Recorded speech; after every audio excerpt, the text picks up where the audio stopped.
ಸಾರಿಗೆ ಸಚಿವರಾದಂಥ ರಾಮಲಿಂಗ ರೆಡ್ಡಿ ಅವರ ಜೊತೆಲಿದ್ದೇನೆ. ಸಿ.ಟಿ. ರವಿ ಹಾಗೂ ಲಕ್ಷ್ಮೀ ಹೆಬ್ಬಾಳ್ಕರ್ ಅವರ ವಿಚಾರದಲ್ಲಿ ಗೃಹ ಸಚಿವರು ತೆಗೆದುಕೊಂಡಂಥ ನಿರ್ಧಾರ ಸೂಕ್ಷ್ಮವಾಗಿದ್ದಲ್ಲ ಅಂತ ಮಾಜಿ ಡಿ.ಸಿ.ಎಂ ಅಶ್ವಥ್ ನಾರಾಯಣ ಅವರ ಆರೋಪ ಮಾಡಿರುವಂಥದ್ದು. ಈಗ ಅಶ್ವಥ್ ನಾರಾಯಣ ಅವರು ಹೇಳ್ತಿರೋದು, ಹೋಮ್ ಮಿನಿಸ್ಟರ್ ತೆಗೆದುಕೊಳ್ಬೇಕಾದಂಥ ನಿರ್ಣಯ ಸರಿ ಇರಲಿಲ್ಲ, ಒಬ್ಬ ಪರಿಷತ್ ಸದಸ್ಯನನ್ನು ನಡೆಸ್ಕೊಳ್ಳೋವಂಥ ರೀತಿ ಅದಾಗಿರಲಿಲ್ಲ, ನೋಟಿಸ್ ಕೊಟ್ಟು ಕರೆಸ್ಕೊಂಬಂದಿದ್ದು ಗೌರವವಾಗಿ ಅಂತ ಹೇಳ್ತಾರೆ. ಅಶ್ವಥ್ ನಾರಾಯಣ ಅವರು ಉಪಮುಖ್ಯಮಂತ್ರಿಗಳಾಗಿದ್ದಂಥವರು, 4 ಬಾರಿ ಸಚಿವರಾಗಿದ್ದಾರೆ. ಅಶೋಕ್ ಅವರು ವಿರೋಧ ಪಕ್ಷದ ನಾಯಕರು ಮತ್ತು ಇನ್ನಿತರ ಎಲ್ಲ ವಿಪಕ್ಷದ ನಾಯಕರಲ್ಲಿ ಒಂದು ಪ್ರಶ್ನೆ ಕೇಳ್ತೀನಿ. ಆಗಿರ್ತಕ್ಕಂಥ ಗಲಾಟೆ ಅದಾದಮೇಲೆ ಸಿ.ಟಿ. ಅವ್ರನ್ನ ಸರಿಯಾಗಿ ನಡೆಸ್ಕೊಂಡಿಲ್ಲ ಅಂತ ಹೇಳ್ತಾರೆ. ಇದು ಒಂದು ಪಕ್ಕದಲ್ಲಿರೋಣ. ಆದರೆ ಒಬ್ಬ ಹಿರಿಯ ಸದಸ್ಯ ಸಿ.ಟಿ. ರವಿಯವರು, ಒಬ್ಬ ಮಹಿಳಾ ಸಚಿವರು ಆ ರೀತಿಯ ಪದವನ್ನು ಬಳಸಿರ್ತಕ್ಕಂಥದ್ದು ಅವರ ಸಿ.ಟಿ. ರವಿಯವರೊಬ್ಬರಿಗೆ ಅಲ್ಲ, ಅಥವಾ ಅವರ ಪಕ್ಷ ಅಲ್ಲ, ಅವರ ಪಕ್ಷದ ಅಂಗಪಕ್ಷಗಳಿದೆಯಲ್ಲ, ಅವರ ಮೆಂಟರ್ಸ್ RSS, ವಿಶ್ವ ಹಿಂದೂ ಪರಿಷತ್ತು, ಇವರಿಗೆಲ್ಲರಿಗೂ ಕೂಡ ಅವಮಾನ ಮಾಡಿರ್ತಕ್ಕಂಥದ್ದು.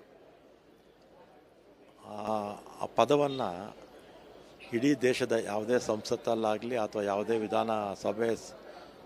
ವಿಧಾನ ಪರಿಷತ್ತುಗಳಲ್ಲಿ ಆ ರೀತಿಯ ಭಾಷೆಯನ್ನು ಯಾರೂ ಕೂಡ ಬಳಸಿರಲಿಲ್ಲ. ಇದು ಅವರ ಸಂಸ್ಕೃತಿ ತೋರಿಸುತ್ತೆ. ಮತ್ತು ಇದನ್ನು ಸಿ.ಟಿ. ರವಿಯವರು ಬಳಸಿರ್ತಕ್ಕಂಥ ಪದ ಅವರ ಪಕ್ಷದ ಮುಖಂಡರು ಕಂಡಮ್ ಮಾಡಬೇಕಾಗಿತ್ತು. ಒಂದು ಹೆಣ್ಮಕ್ಕಳಿಗೆ ಮಾಡಿರ್ತಕ್ಕಂಥ, ಇಡೀ ದೇಶದ ಹೆಣ್ಮಕ್ಕಳಿಗೆ ಮಾಡಿರ್ತಕ್ಕಂಥ ಅಪಮಾನ. ಹೆಣ್ಮಕ್ಳ ಬಗ್ಗೆ BJP ಪಕ್ಷಕ್ಕೆ ಏನು ಗೌರವ ಇದೆ ಅಂತ ಈ ಒಂದು ಇನ್ಸಿಡೆಂಟಲ್ಲಿ ತೋರಿಸುತ್ತೆ. ಪಕ್ಷಾತೀತವಾಗಿ ಇದನ್ನು ಕಂಡಮ್ ಮಾಡಬೇಕಾಗಿತ್ತು. ನಮ್ಮ ಪಕ್ಷದವ್ರು ಅಕಸ್ಮಾತ್ ಆ ರೀತಿ ಮಾತಾಡಿದರು, ನಾವು ಕಂಡಮ್ ಮಾಡಬೇಕು. ಈ ರೀತಿ ಮಾಡಿರ್ತಕ್ಕಂಥದ್ದು ಅವರ ಸಂಸ್ಕೃತಿ, BJP ಅವರ ಸಂಸ್ಕೃತಿ ತೋರಿಸುತ್ತೆ. ಹೇಳ್ತಿರೋದೇನೆಂದರೆ, ಇಲ್ಲಿ ರಾಜಕೀಯ ದ್ವೇಷವನ್ನು ಪಾಲಿಸ್ತಾ ಇದೆ ಕಾಂಗ್ರೆಸ್ ಪಕ್ಷ ಈ ವಿಚಾರದಲ್ಲಿ. ಅಂದರೆ ಒಬ್ಬ ಸದಸ್ಯನ ನಡೆಸ್ಕೊಳ್ಬೇಕಾಗಿರೋ ರೀತಿ ಅದಾಗಿರಲಿಲ್ಲ ಅನ್ನೋದು ಸರ್. ಆಯಿತು, ಈಗ ಅವ್ರು ಹೇಳೋದು, ಅವ್ರನ್ನ ಅರೆಸ್ಟ್ ಮಾಡಿದ್ದು, ಬೇರೆ ಬೇರೆ ಕಡೆ ಎಲ್ಲ ಕರ್ಕೊಂಡೋಗಿದ್ದು, ಅದ್ರ ಬಗ್ಗೆ ಸಪ್ರೇಟಾಗಿ ಮಾತಾಡೋಣ. ಆದರೆ ಇದೇ BJP ಮುಖಂಡರು ಸಿ.ಟಿ. ರವಿಯವರು ಹೇಳಿರ್ತಕ್ಕಂಥದ್ದನ್ನು ಇವರು ಕಂಡಮ್ ಮಾಡಿಲ್ಲ. ಅದರ ಬಗ್ಗೆ ನಾನು ಮಾತಾಡ್ತಾ ಇದ್ದೀನಿ. ಅಂದರೆ ಈಗ ಸರ್, ನೀವು ಗೃಹ ಸಚಿವರಾಗಿದ್ದೀರಿ ಸರ್. ಈಗ ನೀವು ಗೃಹ ಸಚಿವರಾಗಿದ್ದಾಗ ಯಾವುದೇ ಸಮಸ್ಯೆ ಆದರೂ ಕೂಡ ನೀವು ಅಲ್ಲಿಗೆ ಸ್ಪಾಟಲ್ಲಿ ಪರಿಹಾರವನ್ನು ಕೊಡ್ತಾ ಇದ್ರಿ, ಒಂದಿಷ್ಟು ಕ್ಲಾರಿಟಿಯನ್ನು ಕೂಡ ಕೊಡ್ತಾ ಇದ್ರಿ. ಆದರೆ ಈ ವಿಚಾರದಲ್ಲಿ ಪರಮೇಶ್ವರ್ ಅವರು ನಡ್ಕೊಂಡಂಥ ರೀತಿ ಇರಬಹುದು, ಅಥವಾ ಪೊಲೀಸ್ ಇಲಾಖೆ ನಡ್ಕೊಂಡಂಥ ರೀತಿ ಇರ್ಬೋದು, ಒಬ್ಬ ಸಚಿವರಾಗಿ ಆ ಸರ್ಕಾರದ ಒಂದು ಅಂಗವಾಗಿ ನಿಮಗೆ ಸರಿ ಅನ್ನಿಸ್ತಿದೆಯಾ ಸರ್? ಇದರಲ್ಲಿ 2 ವಿಚಾರ. ಒಂದು, ಸಿ.ಟಿ. ರವಿಯವರು ಮಹಿಳಾ ಸಚಿವರಿಗೆ ಬೈದಿರ್ತಕ್ಕಂಥದ್ದು, ಆ ವಿಚಾರನೇ ಬೇರೆ, ಈ ವಿಚಾರನೇ ಬೇರೆ. ನೀವು ಮೊದಲು ಇದಕ್ಕೆ ಬನ್ನಿ. ಸಿ.ಟಿ. ರವಿಯವರು ಒಬ್ಬ ಮಹಿಳಾ ಸದಸ್ಯರಿಗೆ ಆ ರೀತಿ ಆ ಪದವನ್ನು ಬಳಸಿದಾರಲ್ಲ, ಅದನ್ನು BJP ಅವರು ಕಂಡಮ್ ಮಾಡ್ತಾರಾ ಅಥವಾ ಡಿಪೆಂಡ್ ಮಾಡ್ಕೊಳ್ತಾರ? ಇದನ್ನು ತೀರ್ಮಾನ ಆಗಲಿ. ಆಮೇಲೆ ರವಿಯವರು ವಿಚಾರ ಅರೆಸ್ಟ್ ಮಾಡಿದ್ದು ಸಪ್ರೇಟಾಗಿ ಮಾತಾಡೋಣ. ಸಾರಿಗೆ ಸಚಿವರಾದಂಥ ರಾಮಲಿಂಗ ರೆಡ್ಡಿ ಅವರ ಜೊತೆಲಿದ್ದೇನೆ. ಸಿ.ಟಿ. ರವಿ ಹಾಗೂ ಲಕ್ಷ್ಮೀ ಹೆಬ್ಬಾಳ್ಕರ್ ಅವರ ವಿಚಾರದಲ್ಲಿ ಗೃಹ ಸಚಿವರು ತೆಗೆದುಕೊಂಡಂಥ ನಿರ್ಧಾರ ಸೂಕ್ಷ್ಮವಾಗಿದ್ದಲ್ಲ ಅಂತ ಮಾಜಿ ಡಿ.ಸಿ.ಎಂ ಅಶ್ವಥ್ ನಾರಾಯಣ ಅವರ ಆರೋಪ ಮಾಡಿರುವಂಥದ್ದು. ಈಗ ಅಶ್ವಥ್ ನಾರಾಯಣ ಅವರು ಹೇಳ್ತಿರೋದು, ಹೋಮ್ ಮಿನಿಸ್ಟರ್ ತೆಗೆದುಕೊಳ್ಬೇಕಾದಂಥ ನಿರ್ಣಯ ಸರಿ ಇರಲಿಲ್ಲ, ಒಬ್ಬ ಪರಿಷತ್ ಸದಸ್ಯನನ್ನು ನಡೆಸ್ಕೊಳ್ಳೋವಂಥ ರೀತಿ ಅದಾಗಿರಲಿಲ್ಲ, ನೋಟಿಸ್ ಕೊಟ್ಟು ಕರೆಸ್ಕೊಂಬಂದಿದ್ದು ಗೌರವವಾಗಿ ಅಂತ ಹೇಳ್ತಾರೆ. ಅಶ್ವಥ್ ನಾರಾಯಣ ಅವರು ಉಪಮುಖ್ಯಮಂತ್ರಿಗಳಾಗಿದ್ದಂಥವರು, 4 ಬಾರಿ ಸಚಿವರಾಗಿದ್ದಾರೆ. ಅಶೋಕ್ ಅವರು ವಿರೋಧ ಪಕ್ಷದ ನಾಯಕರು ಮತ್ತು ಇನ್ನಿತರ ಎಲ್ಲ ವಿಪಕ್ಷದ ನಾಯಕರಲ್ಲಿ ಒಂದು ಪ್ರಶ್ನೆ ಕೇಳ್ತೀನಿ. ಆಗಿರ್ತಕ್ಕಂಥ ಗಲಾಟೆ ಅದಾದಮೇಲೆ ಸಿ.ಟಿ. ಅವ್ರನ್ನ ಸರಿಯಾಗಿ ನಡೆಸ್ಕೊಂಡಿಲ್ಲ ಅಂತ ಹೇಳ್ತಾರೆ. ಇದು ಒಂದು ಪಕ್ಕದಲ್ಲಿರೋಣ. ಆದರೆ ಒಬ್ಬ ಹಿರಿಯ ಸದಸ್ಯ ಸಿ.ಟಿ. ರವಿಯವರು, ಒಬ್ಬ ಮಹಿಳಾ ಸಚಿವರು ಆ ರೀತಿಯ ಪದವನ್ನು ಬಳಸಿರ್ತಕ್ಕಂಥದ್ದು ಅವರ ಸಿ ಟಿ ರವಿಯವರೊಬ್ಬರಿಗೆ ಅಲ್ಲ, ಅಥವಾ ಅವರ ಪಕ್ಷ ಅಲ್ಲ, ಅವರ ಪಕ್ಷದ ಅಂಗಪಕ್ಷಗಳಿದೆಯಲ್ಲ, ಅವರ ಮೆಂಟರ್ಸ್ RSS, ವಿಶ್ವ ಹಿಂದೂ ಪರಿಷತ್ತು, ಇವರಿಗೆಲ್ಲರಿಗೂ ಕೂಡ ಅವಮಾನ ಮಾಡಿರ್ತಕ್ಕಂಥದ್ದು. ಆ ಪದವನ್ನು ಇಡೀ ದೇಶದ ಯಾವುದೇ ಸಂಸತ್ತಲ್ಲಾಗಲಿ ಅಥವಾ ಯಾವುದೇ ವಿಧಾನ ಪರಿಷತ್ತುಗಳಲ್ಲಿ ಆ ರೀತಿಯ ಭಾಷೆಯನ್ನು ಯಾರೂ ಕೂಡ ಬಳಸಿರಲಿಲ್ಲ. ಇದು ಅವರ ಸಂಸ್ಕೃತಿ ತೋರಿಸುತ್ತೆ.